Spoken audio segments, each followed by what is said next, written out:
Were you a manipulative coach? Did you play with people's emotions? Did you pit them against each other to try to bring the best out in them? Oh, sure. All the time.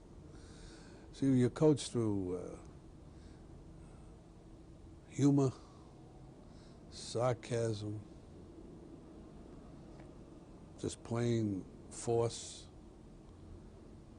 You got to change your pace all the time just to get the most out of a guy. Some players, you never ball out because it's against their personality to take it. And you know that. You know they're trying. Some players have to be prodded all the time. But for example, I never remember balling out a Cousy or a Casey Jones, but I used to get on Heinsohn, I used to get on Sam Jones, I used to get on Russell, guys like that. But certain guys, you don't. See, everybody is a different person. And when you realize that fact, you become a better coach. But it had to be basketball for you because that is a game of 7 or 8 or 10 players. You couldn't have done this with a football team, could you? 40, 50, 60 players? Baseball team, 25 players? Intimacy was essential for you? I think you could do it more in baseball than you could in football. Football is too highly specialized. But then again, it's so easy to coach football. As complicated a game as it is, you got 9 other brains helping you. In basketball, it was me, by myself, or any other coach that has a decent record. It's his decisions. He lives or dies with them.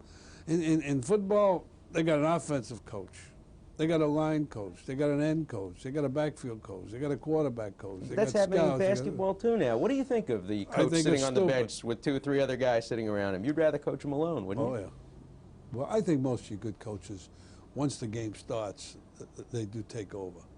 When they ask for too many opinions, I'd rather ask an opinion of a player. He's out there. He knows what's happening. Red, there are good ball players, there are great ball players, and then there are the greatest ball players. What makes the greatest ball players, the Russells? It's the ability to perform under dire situations. In other words, what does he do in a clutch? What has he won? Forget about all the stats, as I've said before. And Russell would rise to occasions. Havlicek, Cousy, Sam Jones. I can go on and on, Heinsohn, Ramsey. They would rise to occasions. And that's what makes greatness.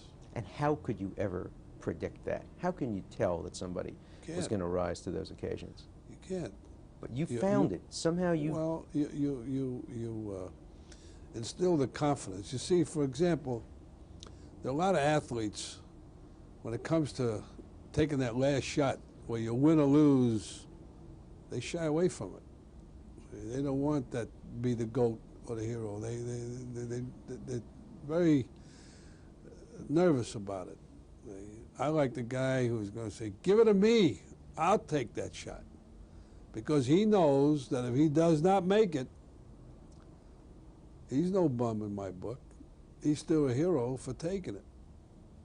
And I pat him on the back every time that it didn't go in, or it did go in. In other words, I wanted the guy to take it. You see the difference? And Russell was the guy that would perform.